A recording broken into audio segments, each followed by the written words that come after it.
নমস্কার বন্ধুরা, মিলির পূর্বে সবাইকে স্বাগতম জানাই। আজকে নিয়ে চলে এসেছি প্রচণ্ড গরমে দুপুরবেলায় বাঙালিদের অন্তত প্রিয় জ্যান্ত রুই মাছের পাতলা ঝোল রেসিপি। এই গরমকালে দুপুরবেলায় ভাতের সঙ্গে পাতলা রুই মাছের ঝোল খেতে খুব ভালো লাগে। আর যদি গন্ধরাজ লেবু থাকলে তাহলে তো একদম জমে গেল। দেখতেই পাচ্ছ মাছটা নিয়েছি, সবজিগুলো নিয়েছি আর মশলাটা নিয়েছি। মশলাটা একদম অল্প নিয়েছি, জিরা, লঙ্কা, আদা, আর কোনো মশলা দেবো না। দেখতেই পাচ্ছ আর বেশি মাছ নিয়ে অল্প মাছ আছে, অল্প মাছই নিয়েছি আজকে।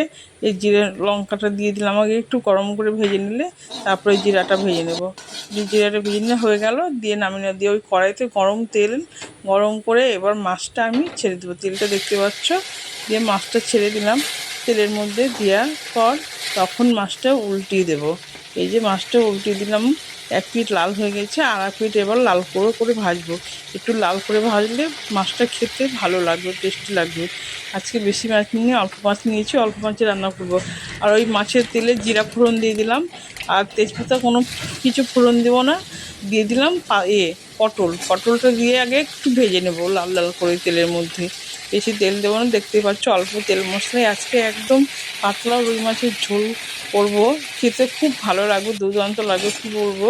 তো পটলটা লাল লাল হয়ে গেল, আলু আর কচুটা দিয়ে দিলাম, দিয়ে এবার একটু আমি লবণ দিয়ে দেবো, একটু নেড়ে নিলাম, নিয়ে এবার লবণটা দিয়ে দিলাম। লবণটা দিয়ে ঢাকা দিলে তরকারির যে জলটা থাকে বেরিয়ে যায়, তাহলে কষাটা ভালো হয়। আর মাছ ভাজাটা দেখতেই পাচ্ছ একদম লাল লাল মাছ ভেজে রেখে দিয়েছি, দিয়ে ঢাকনাটা খুলে দিলাম। দেখতে পাচ্ছ তরকারিটা অনেকটা কমে গেছে, মানে লবণ দিলে তরকারিটা অনেকটা কমে যায়। এবার বেশ লাল লাল করে সবজিটা ভাজবো। সবজিটা লাল লাল করে ভাজার পর তখন লঙ্কাটা আদাটা পেস্টটা দেবো, আর ভাজা মশলাটা নামানোর আগে ছিটিয়ে দেবো। দেখতে পাচ্ছ ভালো করে কষে নিচ্ছি, বেশ লাল লাল হয়ে গেছে। এই যে এবার একটু হলুদ দিয়ে দেবো, হলুদটা দিয়ে দিলাম। হলুদটা দিয়ে একটু নেড়ে নেবো, নাহলে হলুদের গন্ধ বেরাবে। আর একটু তেলের পর হলুদটা দিলে একটু কালারটা ভালো আসে। দেখতে পাচ্ছ কালারটা চলে এসছে অনেকটা।